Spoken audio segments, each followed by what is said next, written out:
Good morning, I'm Sheba Russell. We are interrupting the Today Show right now with some breaking news in Georgia's historic presidential election audit. The Secretary of State himself, Brad Raffensperger, calling an early morning briefing at the state capitol, no longer under quarantine. So let's listen in here. In a winner-take-all system, close margins of voters leads to fights that are as fierce after Election Day as the campaigns before. The passions we feel reflect voters' commitment to the ideals and principles they believe in. We all want our side to win because our side provides the best leadership for our nation and state. I know. I'm a passionate conservative, and as I've said before, I'm a proud Trump supporter. I was with him early in the 2016 election cycle, and he's governed the nation by the same conservative principles that I hold dear. Like other Republicans, I'm disappointed our candidate didn't win Georgia's electoral votes. Close elections sow distrust. People feel their side was cheated. We saw this from the Democrats in 2018, and we see this from Republicans today. Working as an engineer throughout my life, I lived by the motto that numbers don't lie. As Secretary of State, I believe that the numbers that we have presented today are correct. The numbers reflect the verdict of the people, not a decision by the Secretary of State's office or of courts or of either campaigns. I want to do everything I can to build voters' trust in our electoral system. To that end, I want to work with the governor and legislators on legislation that improves on our current system. First, I'd like to see legislation that allows for the state to intervene in counties that have systemic ongoing problems in administering elections. Elections in our state are run by counties.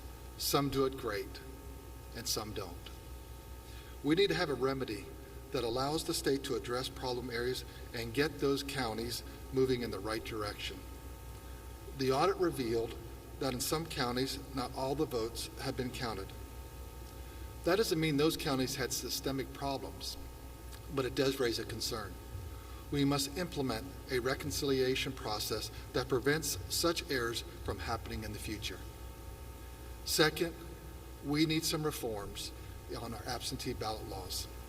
The state and counties performed admirably in rapidly transitioning our election system from one where a small percentage of the electorate voted by mail to one where a vast percentage voted by mail. Other states that have moved to vote by mail systems did that over a period of years. We did it in months. But such a large number of mail-in ballots has raised concerns about election integrity. I will work with legislators to find a solution that allows us to use the same security measures for votes by mail as we have for in-person voting. That would include a photo ID requirement. We know this works. We know this stops fraud. We know that claims that it would suppress votes have been proven wrong with empirical evidence and empirical studies. This move would have the added benefit of removing the controversial signature verification system that we use now. Democrats have long complained about it. Now Republicans are raising concerns too. We can move from a subjective system to an objective system, and I think we should get that done next year. Third, because federal laws don't allow us to update our voter rolls as often as we need to have stricter controls that allow for challenges to voters who are suspected of not living where they are registered to vote. A simple tightening of the law would give teeth to these challenges and prevent people from voting illegally.